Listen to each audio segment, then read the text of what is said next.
Have you ever thought about the ideal you? Well, today I'm going to inform you of how to obtain the ideal you, or just shed a few extra pounds.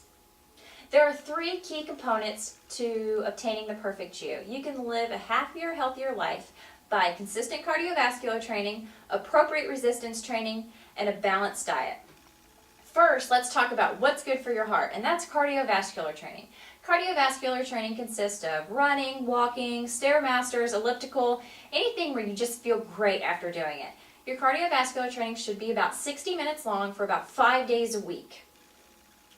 They increase your healthiness of your heart, your lungs, and your circulatory system, and they decrease your bad cholesterol and your high blood pressure.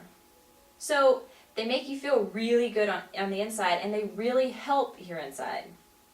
Cardiovascular training is what burns your body fat. So sometimes you don't see the results right away, or they're kind of minimal, but they're doing fabulous wonders on the inside. So it's very important to remember that with your cardiovascular training, you also need to have appropriate resistance training, which is what we're going to go to next. Resistance training is any type of weight training or any training where you're actually pulling or pushing weights.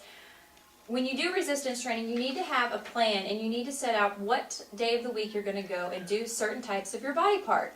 If you're going to do arms on Monday, legs on Tuesday, that sort of thing. But at the beginning, you need to have a circuit training, which is where you do 2 machines for each part of your body so that you don't overdo your body and you're not too sore to come back the next day.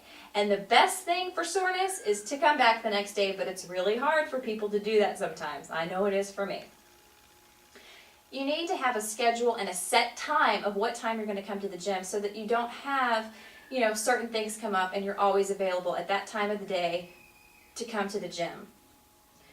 There are 3 things that can help you with the gym. 1, you can watch people, but that is kind of, you're pushing it because a lot of the people at the gym don't know what they're doing and they're in the same boat you are. 2, you can read the machines. All the machines have an explanation of what they do for your body and what particular parts of the body they work best for. And 3rd, you can talk to your trainers if you're a member of a gym. That is a service that is there for you. They can give you a free consultation and walk you through a workout, and you can be on your way to a happier, healthier life.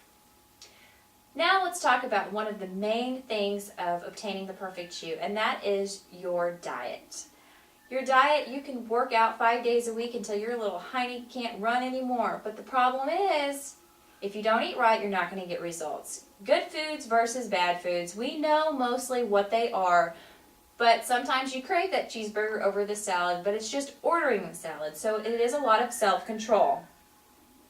You need to not overeat. The portion size that we're recommended to eat is the size of a deck of cards. That is extremely small to most people. I think biggie size and super size has become so popular that people have lost sight of what size portion they're supposed to eat.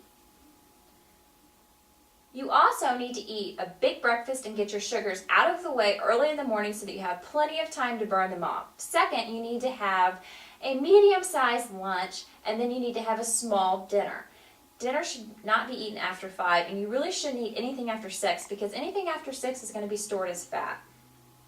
A well-balanced diet is easily accomplished if you plan ahead. Know for the whole week of what you're going to eat and know what you're putting in your body. Read the back of the labels. Know what kind of proteins and carbs are in everything. It is extremely important to know that.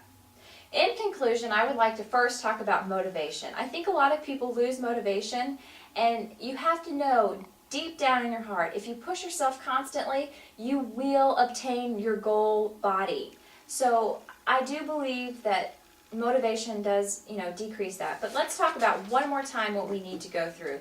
You need to have consistent cardiovascular training, appropriate resistance training, and you need to have a well-balanced diet. And don't forget to keep your motivation in hand too. And after you do all these key components, you will obtain the perfect you. I promise. Thanks.